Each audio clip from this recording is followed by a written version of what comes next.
بسم اللہ الرحمن الرحیم۔ آدمی کا جھوٹا پاک ہے۔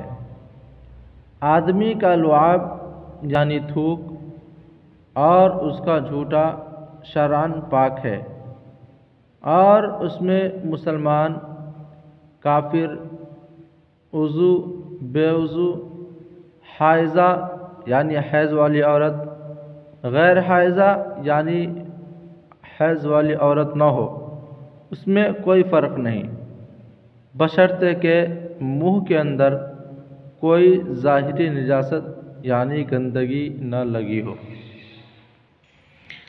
میت کا لعاب یعنی تھوک ناپاک ہے۔ انتقال کے بعد میت کے منہ سے جو پانی وغیرہ نکلے وہ شرعاً ناپاک ہے۔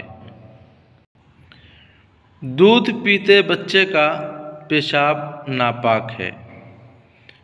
دودھ پیتے بچے کا پیشاب بھی اسی طرح ناپاک ہے جیسا کہ بڑے آدمی کا پیشاب ناپاک ہے۔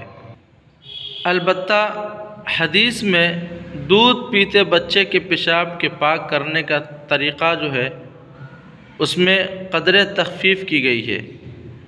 وہ یہ ہے کہ بڑے آدمی کے پیشاب کو پاک کرنے کے لیے تو رگڑنے اور اچھی طرح نچوڑنے کی ضرورت پڑتی ہے، جبکہ بچہ کے پیشاب کو پاک کرنے کے لیے اوپر سے پانی بہا دینا کافی ہے، زیادہ مبالغہ کی ضرورت نہیں، یعنی 2 مرتبہ یا 3 مرتبہ اسے نچوڑنے اور دھونے کی ضرورت نہیں۔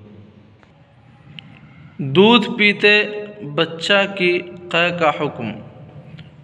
دودھ پیتے وقت بچہ اگر منہ بھر کر قے کر دے تو شرعاً نجس ہے یعنی ناپاک ہے، لہٰذا اگر وہ کپڑوں وغیرہ میں لگ جائے تو اسے دھوئے بغیر نماز درست نہ ہوگی۔